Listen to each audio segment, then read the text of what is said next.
brought to you by L&M Filters. This is it. L&M is best. Stands out from all the rest.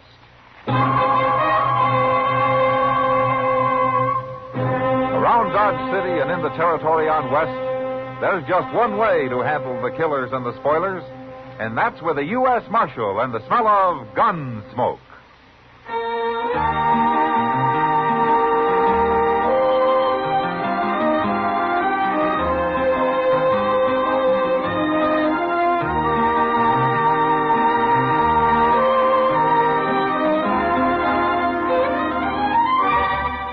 Gunsmoke, starring William Conrad. The transcribed story of the violence that moved west with young America.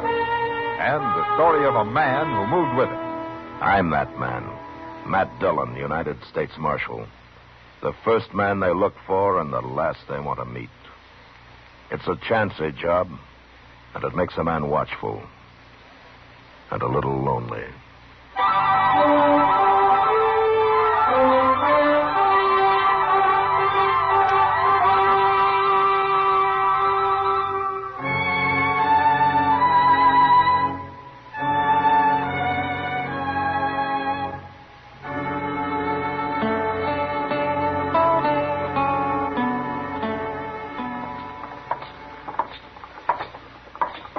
They're getting off stage already, Mr. Dillon. There's Miss Kitty. She got down first. That's over an hour late. I wonder what held them up. Oh, sometimes them drivers just won't bother to hurry. They can be awful stubborn. Well, anyway, it got here. Sure hope Miss Kitty enjoyed her visit in Ellsworth. She looks fine, don't she? Who's that she was talking to, Mr. Bodkin? I didn't know he'd been out of town, Mr. Dillon. Well, that's why the bank's been closed, Chester. Mr. Bodkin won't trust anybody running it if he isn't around. Hello, Miss Kitty. Hello, Chester. Hello, Matt. Well, did you have a good trip, Kitty? Well, you're here. Hello, Mr. Bodkin. Marshal, we were held up and robbed. What? Held up? Back at Rocky Ford, Matt. Lone bandit. He took the box and he robbed Mr. Botkin here. Took everything I had, over $300 in cash. Anybody hurt? The shotgun rider didn't think they were carrying enough in the treasure box to be worth fighting for. Guess he didn't care what happened to the passengers. Well, how much was in the box? Only about $500, the driver said. Oh, what about the two other passengers and you, Kitty? Didn't he rob you? He didn't take a thing of mine. He singled me out, Marshal. Must have known I'm a banker. He made Mr. Botkin put his coat on the ground, and then everybody had to throw everything they were carrying onto it. But all he took was what Mr. Botkin had. I don't understand it at all, Marshal. He bowed to me, Matt. You should have seen him. Real gentlemanlike. Any idea who it was? No? He never spoke at all, Marshal. He used his six-gun to tell us what to do. What, did you ever see him before? You couldn't see him. He was wearing a flour sack over his head with eye holes cut in it. And the rest of him was covered with a long linen duster. He's real clever, that bandit. Well, there must be something. What kind of a horse was he riding? I never even looked at him. I did. And it was a mighty poor horse, too. It was a bay gelding, Marshal, with 4 white stockings and a blaze. Okay, we'll look for it as soon as I talk to the others. There's something strange about this business, Marshal. Why should I be the only passenger he robbed? Well, if I can find him, I'd like to ask him that myself, Mr. Bodkin.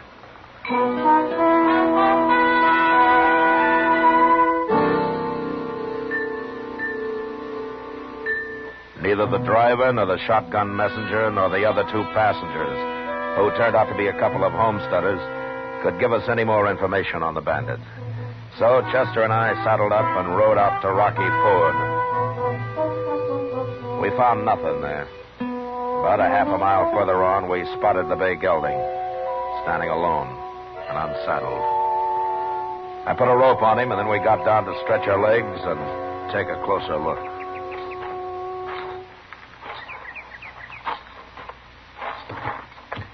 Mr. Botkin was right, Mr. Dillon.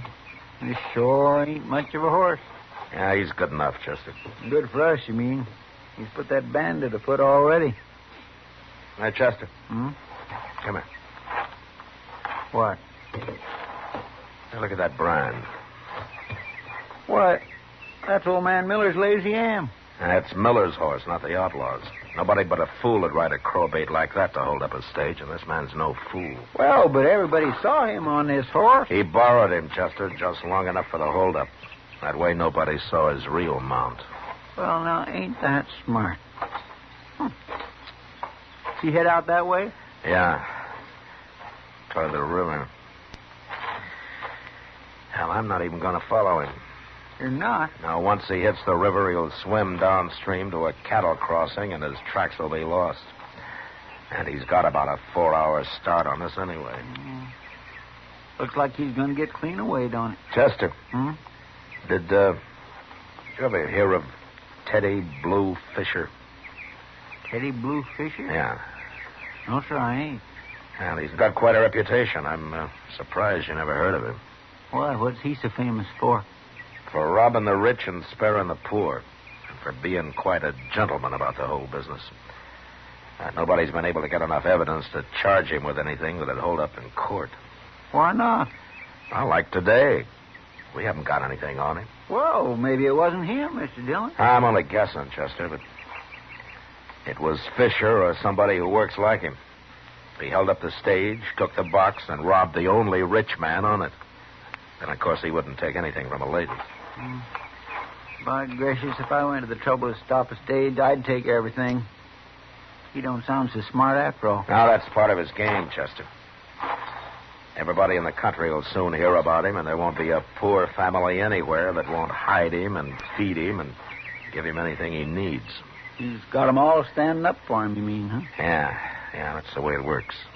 You know something, Mr. Dillon? What? He sounds kind of like that green Indian they had over in one of them foreign lands one time. What? You know, Robin Hood. You remember him? Robin Hood, Chester, and he wasn't an Indian. Yeah, but you're right. Teddy Blue Fisher works exactly the same way. Yeah, and outside of pure luck, I don't know how I'm going to stop him.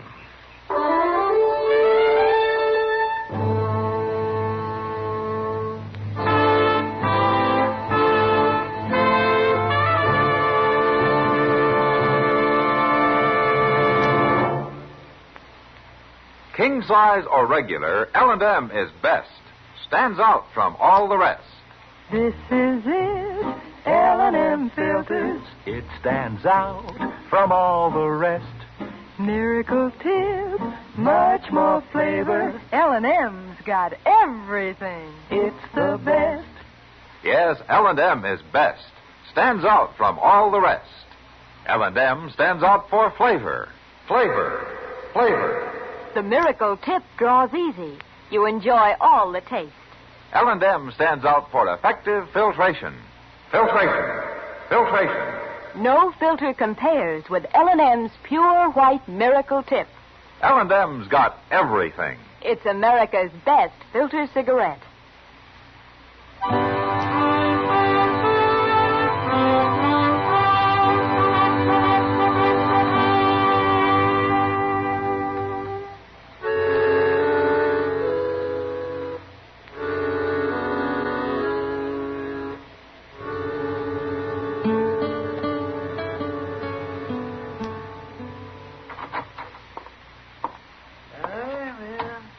Hello, Matt. Chester. Hello, Doc. Doc, you look different. What have you done to yourself? I had a haircut. Oh, that's it. Mm-hmm. Wouldn't hurt either of you to get a haircut now and then. Oh, I can't afford it. Not at no 25 cents a throw. Well, it's all right for you, Doc. You need it. Nobody wants a shaggy medicine man cutting them open. Oh, medicine. Oh, well.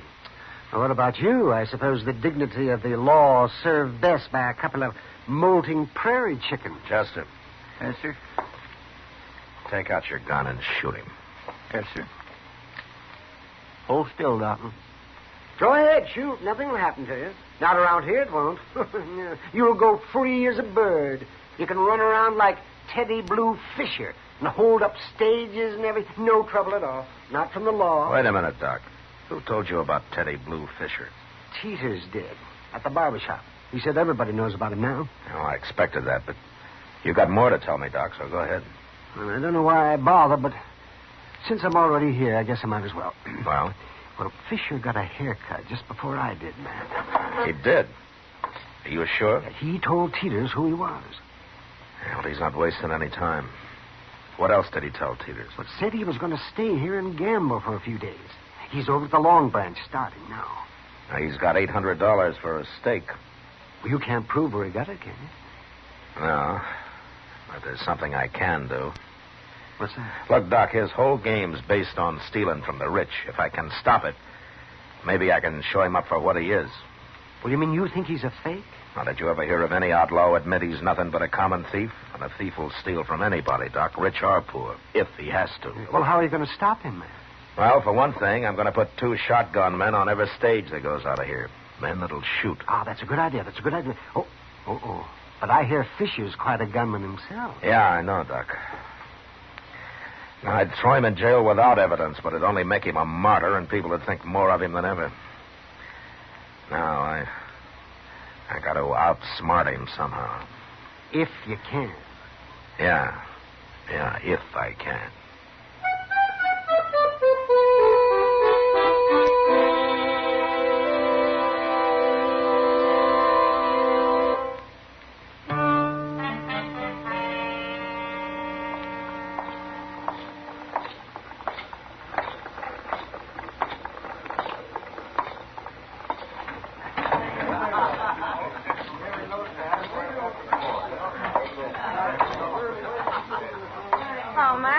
Hello, Kitty.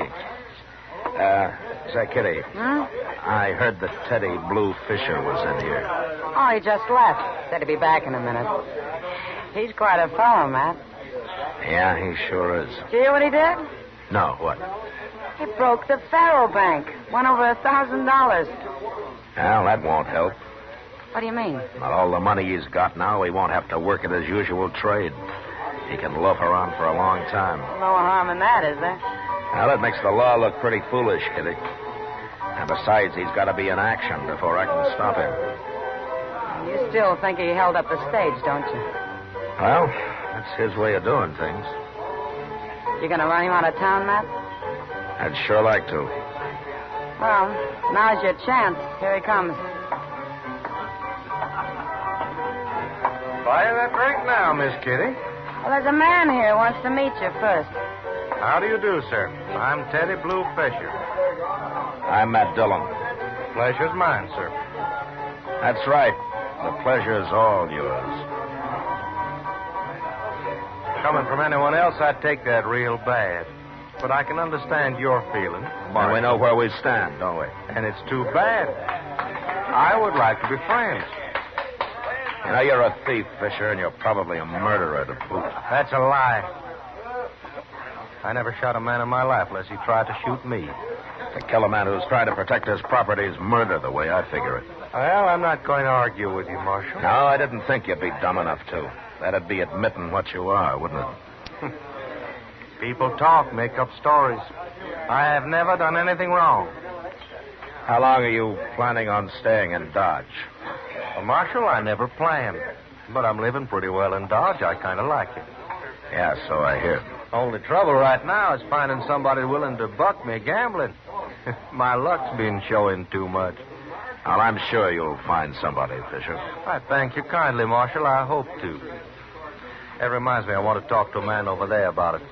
Miss Kitty, if you'll excuse me, I'll be right back. Sure. Oh, I'll buy you a drink, too, Marshal. No? Then some other time. Kitty. Huh? I want you to do something for me. Yeah? You know Vint Butler? Of course. Okay, now, when you're talking to Fisher, tell him you think maybe Vint will buck him at Faro. Tell him Vint's the one man in Dodge who's got the bankroll and who's enough of a gambler to try it. Well, Matt, you know since Vint went straight, he's barely made enough to live on. Well, don't tell Fisher that. Well, I don't understand it, but I'll do it. Thanks, Kitty. I'll have Vint here in about a half hour.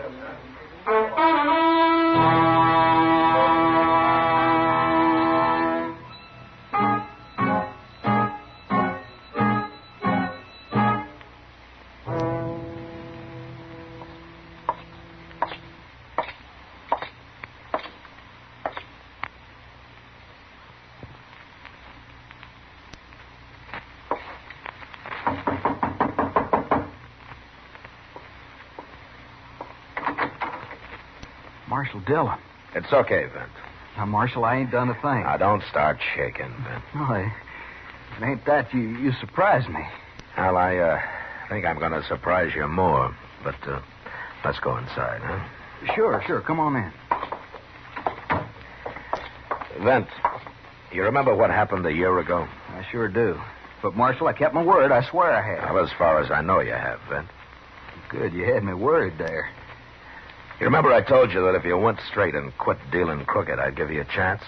You could have put me in jail the way things were, Marshal. Now, you're the most accomplished man with cards I ever saw, Vent. No, not anymore. I'm no better than any other man now. Tell me something. You know how to win dealing faro? Oh, I used to take 'em something fierce at faro. It was slaughter. How much money you got, Vent? A couple of hundred. Why? Is that enough for you to take about 2,000 off a man? 2,000? Dealing crooked. You been drinking or something, Marshal? I'm asking a favor of you, Vent. Well, you really mean it, don't you? Teddy Blue Fisher. What? Kitty's setting him up for you at the Long Branch right now. You go down there and take him. And when you've done it, you come back to my office. I'll be waiting for you.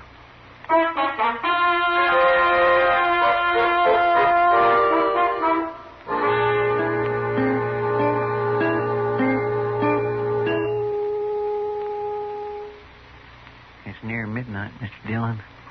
Yeah, Vent must be rusty. Maybe he's taking his time so as to get the full pleasure out of it. Well, he better take his time. If Fisher catches on to him, there's going to be trouble. Want me to go over and see what's happening? No, we better stay out of there, Chester, both of us. Yes, sir. Here comes somebody.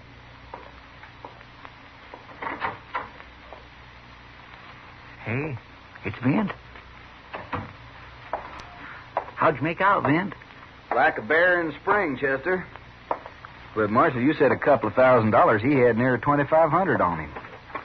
There it is. Yeah, that's a lot of money, isn't it? Oh, I've fleeced men for more than that in my time. I never saw a crook yet that didn't like to brag about it. Now, Marshal, you made me a crook. Well, it wasn't too hard, though, was it, Vince? But you did fine. What are you going to do with all that money? Well, I'm going to see that you get some of it, Vince, when the time comes. Because you've earned it. It's none of my business, Marshal, but I'd sure like to know what this is all about. Well, Fisher's broke now, Vince. His vacation's over. He's got to go back to work.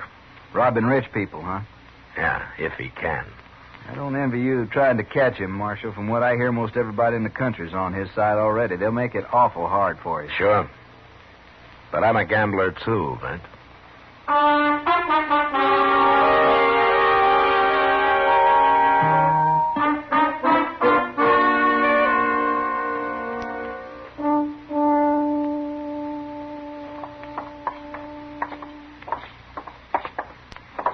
Gracious, if I owned a bank, I'd want it busier than this, Mr. Dillon. Well, I wouldn't worry about Mr. Bodkin, Chester. He makes money even when it's closed. Oh, wait here, will you? I won't be long. Okay, sir. Oh, hello, Marshal. Come in. You wanted to see me, Mr. Bodkin? Well, I couldn't get away to come tell you, Marshal. I thought you'd like to know right away. Oh, know what? Well, I rode out to Emmett Bauer's main ranch this morning. Wanted an appraisal on some new barns he's putting up. Yeah? And I took two men with me, Marshal. Clint Jones and Jeff Roberts. Now, they're good men. You bet they are. That same bandit, Marshal, with the flour sack and linen duster, tried to surprise us at Twin Grove. Well, what happened? Well, he put a couple of rifle shots near us from about a quarter-mile away. Thought we'd stop and give up, I guess. But the boys went right after him. Did they get him? No, he ran. He's got an awful fast horse, Marshal. They couldn't get close enough to even identify him. Well, that's his third attempt at a hold-up this week. And his wildest. So what are you going to do? Well, he comes to town most every day, Mr. Bodkin. The next time he rides out, I'm going to be following him. I think he's through trying to rob people who are ready for him and who'll fight.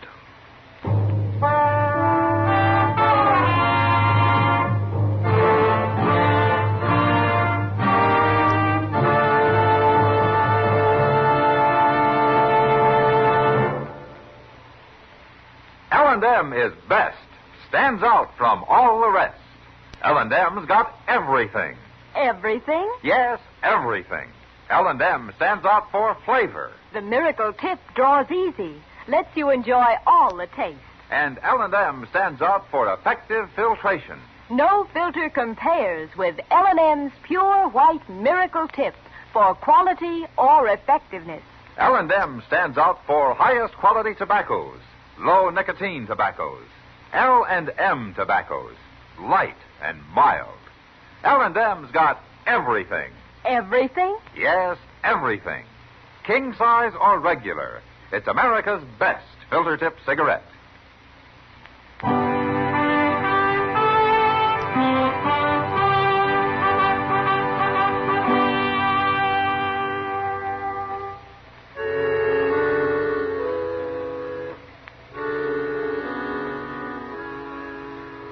Mid-afternoon, Teddy Blue Fisher rode into Dodge. He stood around the plaza for a couple of hours, watched the stage pull out for Abilene with its two professionals riding shotgun, and then suddenly, seeming to make up his mind, he mounted his horse and rode slowly out of town. Shortly after, Chester and I were on his trail. About 10 miles north, he stopped at a clump of elder and waited for dusk. And then rode on another couple of miles to the house of a homesteader called Charlie Bowen. It was dark when he went inside, and Chester and I got down and crept up to the place on foot.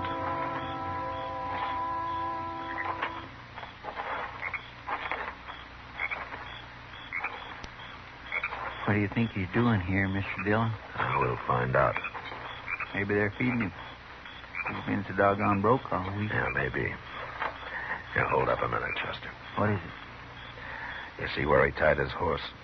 Yes, sir. He's over behind that wagon. Oh, no, we'll just make real sure of Teddy Blue Fisher. You go over there and unsaddle his horse, Chester, and then slip his bridle off. Yes, sir. But don't scare the horse into making a lot of noise. Oh, I'll lead him off a little before I turn him loose, Mr. Dillon. Good. I'll be up by the window nearest the door there.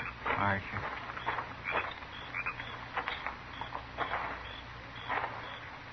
I wish I'd known you was coming, Mr. Fisher. My wife could have fixed a couple of chickens. This is quite an honor meeting you. There's a little cold pork out in the cellar, and I got a jar of spiced apples left. How's that sound? Why, that sounds fine, ma'am. Just fine. You folks doing pretty well out here, ain't you? Well, we got no complaint. The Lord's been good to us. Yeah, but we've been doing better than most homesteaders. Yeah, that's what I thought. You did? Oh, I've rid by here a couple of times lately.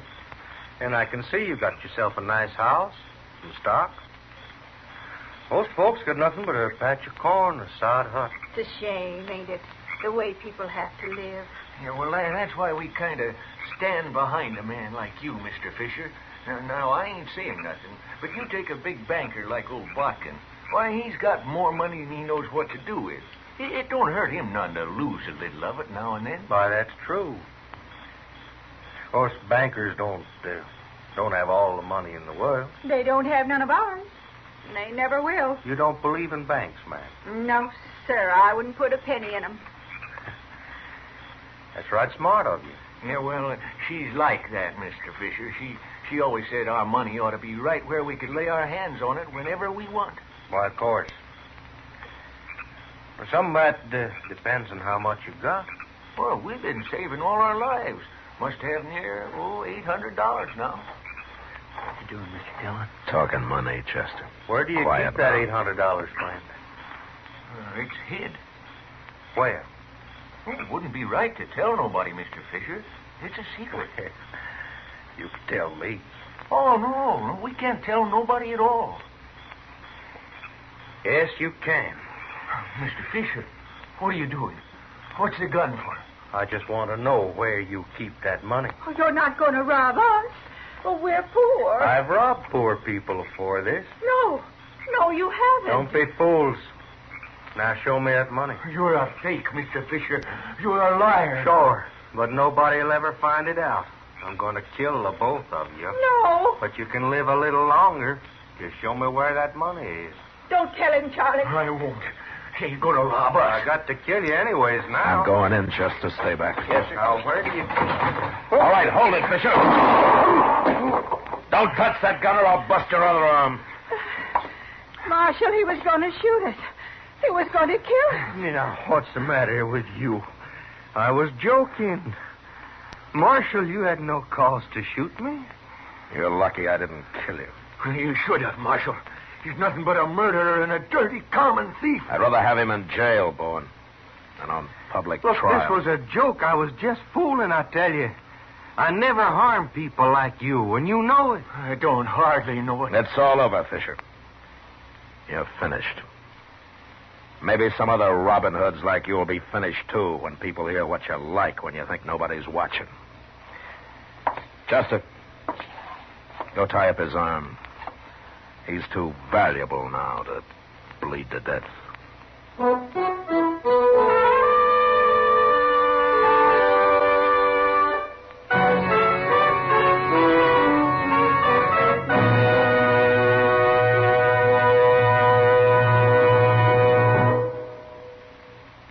Now our star, William Conrad. Thank you, George. Today, there's one filter cigarette that stands out from all the rest. L&M stands out for flavor, for effective filtration, for highest quality tobacco. L&M's got everything. That's what makes it America's best filter tip cigarette. Try L&M's king size or regular. I know you'll go for them.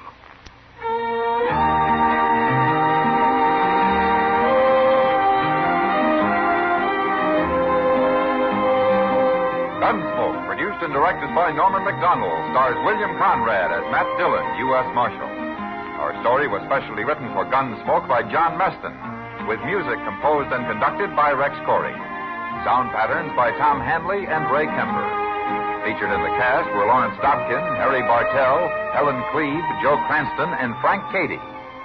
Parley Bear is Chester, Howard McNear is Doc, and Georgia Ellis is Kitty. Put a smile in your smoking. Try Chesterfield today. Instantly, you'll smile your approval of Chesterfield's smoothness. You want them mild. We make them mild. Mild and mellow, with the smooth, refreshing taste of the world's best tobaccos. Instantly, you'll smile your approval of Chesterfield's satisfaction. In the whole wide world, no cigarette satisfies like Chesterfield. Put a smile in your smoking. Try Chesterfield today.